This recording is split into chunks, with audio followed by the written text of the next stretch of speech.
mundo tiene un reto ante sí.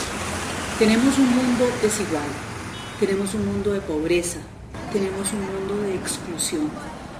Y lo que ha hecho el sistema de Naciones Unidas, con motivo del inicio de un nuevo siglo, es plantear unos objetivos que se han denominado objetivos de desarrollo del milenio, unos objetivos que tiendan a construir un mundo más equitativo, un mundo más justo, un mejor mundo en el cual podamos vivir todos en una mejor forma.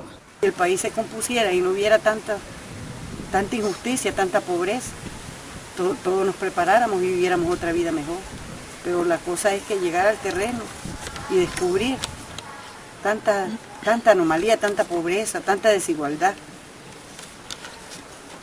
que nosotras mismas la podemos reconocer ahora que hemos descubierto este universo, pero mientras que antes para nosotros era normal todo.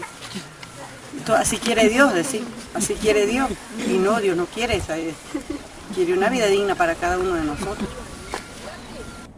Una manera de explicar los objetivos del milenio es explicar qué son los derechos humanos del siglo XXI. Y hay que decir de manera bien clara que si no los conseguimos, difícilmente los otros derechos van a ser posibles. Si no se consigue erradicar la pobreza, si no se consigue erradicar la mortalidad infantil, si no se es capaz de garantizar la igualdad de las mujeres, un elemento básico en el siglo XXI, si no se es capaz de dar enseñanza gratuita y obligatoria a los niños, difícilmente se va a acceder a eso y entonces no podremos hablar de derechos humanos. Yo tengo 11 años. Yo trabajo, cuido a las señoras o a veces voy a dejar tortillas.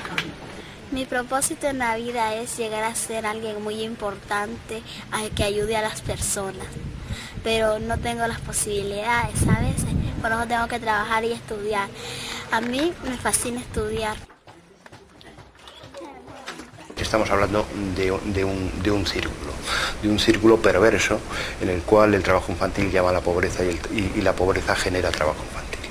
Si queremos ser consecuentes, si queremos que las estrategias de lucha contra la pobreza sean efectivas, es necesario tener estrategias y medidas claras y concretas en relación con la prevención y la erradicación del trabajo infantil, especialmente en sus peores formas.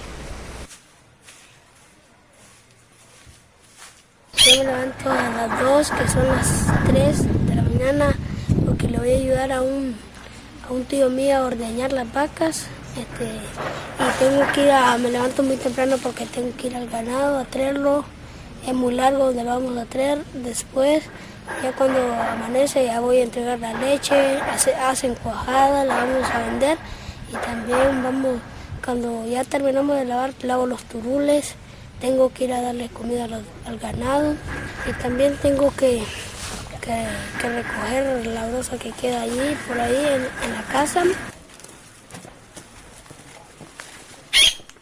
Es cierto que casi todas las metas de los objetivos de desarrollo del milenio están relacionadas directamente con el trabajo infantil.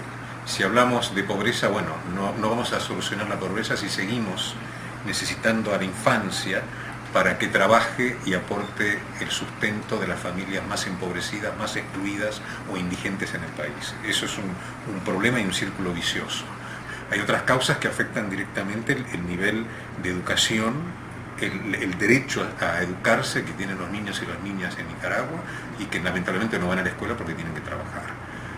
Y si van a la escuela también no pueden rendir como un niño o una niña que tiene todo el tiempo para poder dedicarse a trabajar, a recrearse, a estar con su familia. Cambiaría dejar de trabajar para solo dedicarme al estudio, porque prácticamente yo trabajo porque le ayudo a echar las tortillas a mi mamá, cuido a mi hermano, lo otro, y antes yo pensé que iba a salir baja en calificaciones porque hay veces que yo no puedo ir a clase porque tengo que cuidar a mi hermano y a veces eso no me parece bien a mí me gusta lo que es solo estudiar, me encanta sacarme buenas calificaciones. Es importante pensar no solamente en la cobertura de la educación primaria, es muy importante pensar en la calidad de la educación primaria. Estamos avanzando bastante en términos de cobertura, sin embargo, mayor inversión es necesaria en todo lo que tiene que ver con calidad.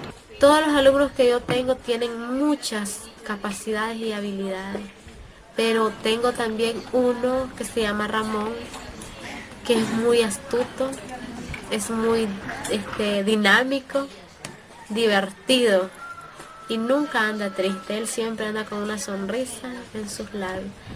Es muy participativo y preocupado en sus clases. Y lo que más me impacta de él es que él tiene un gran deseo de superación. Y él piensa que esas metas se le van a hacer realidad. Él está con eso en su cabeza, que él las va a hacer realidad.